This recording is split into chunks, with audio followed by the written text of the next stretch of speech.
This is a 5-minute battery starting charging system test.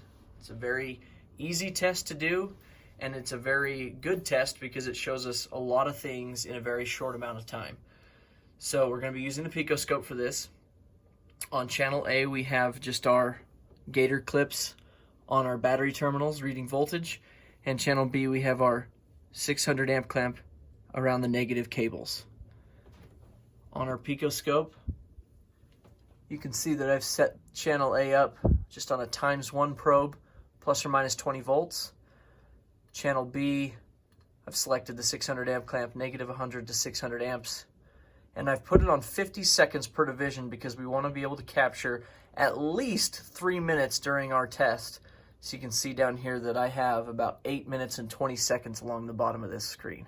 So that gives us plenty of time. Okay, so to do this test, we're just going to start it up and we're going to let it run for about at least 3 minutes, and then we will analyze and see what's happening. So let's click play. And let's start it up.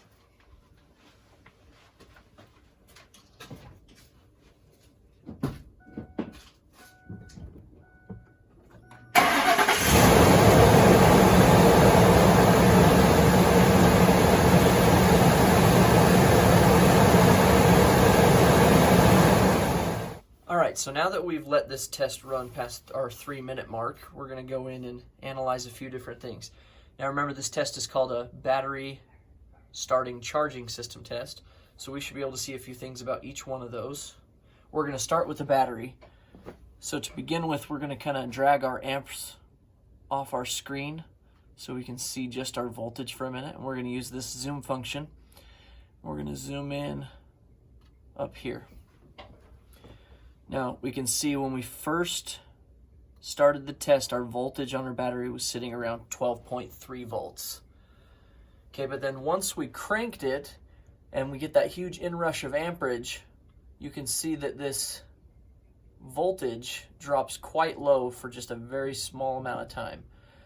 Okay, now this picoscope is a little bit different than if I was using like a carbon pile load tester or my min-max function on my multimeter. The specification for those is this can't drop below 9.6 during cranking or starting. But the spec on this, since it has a higher sampling rate, is much lower. Some people say it can't go below 8.5 volts. I've seen a lot of other people say that as long as you're above 8 volts, it should be good. Either way, this thing's dropping all the way to about 7.7 volts when we first start cranking this engine. So the battery is definitely not as good as it should be. All right, now let's look at one more thing on the battery. Okay, the reason we ran this test for more than 3 minutes is so that we could see what the amperage was doing from the alternator into the battery. Okay, there's a specification that says after 3 minutes or so, we should not be putting more than 5 amps back into the battery. Right, so you can see right here that after we cranked it and the engine started, that for a few seconds the alternator was putting quite a few amps back into the battery to get it maintained. We're down here in the 60 to 70 amp range.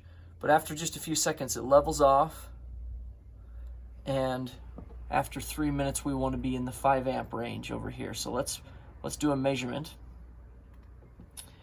Channel B, DC average, and we're going to do it between our rulers over here in the 3-minute time zone. And notice that we're still putting in about 12 amps into our battery, so our alternator is overworking in order to maintain something in that battery. Probably some sulfated plates in there. If we let this go for too long, not only is the battery going to die, but we're going to be overworking the alternator and possibly killing it faster than it needs to be. So I would recommend a battery replacement based on those two things. The next thing we're going to look at is the starter motor. Now the starter is working in this area right here. So you'll notice that in our amps you see a few different things happening, probably me opening the doors and doing stuff here. If I zoom in a little bit more, you can see exactly when I turned the key on right there.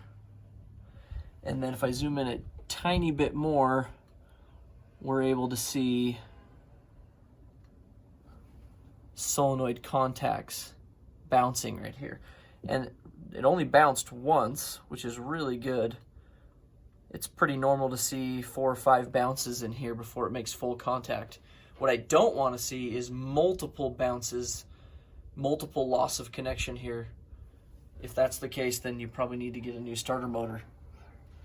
Okay, but the solenoid looks really good here. So we're going to back out, and we're going to take a look at this section during cranking. Right, this is where our starter motor itself is actually working. We'll zoom in right here.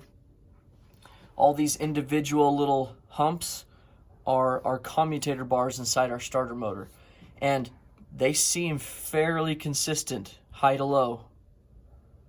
Okay, I don't see, if I saw something dropping out to 0, coming back, dropping out to 0, coming back, then I'd say that my commutator bars or my brushes or something were not doing so well inside the starter, but this looks very consistent. So even though the battery's not doing so well on this vehicle, starter motor looks really good. Now we're going to take a look at our charging system.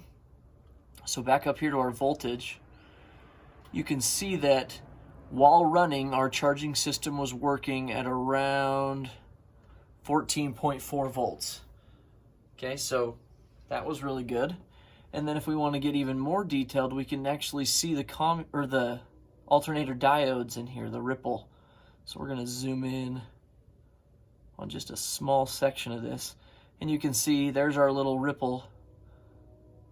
Okay, and the specification for diode ripple is no more than 0.5 volts from high to low. And so if I wanted to figure out what my high to low was there, we could just drag some cursors down.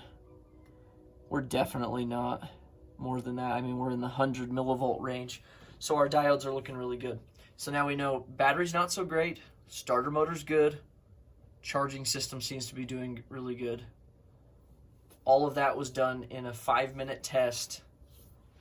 So this is a really good test to perform on pretty much every vehicle that comes into your shop.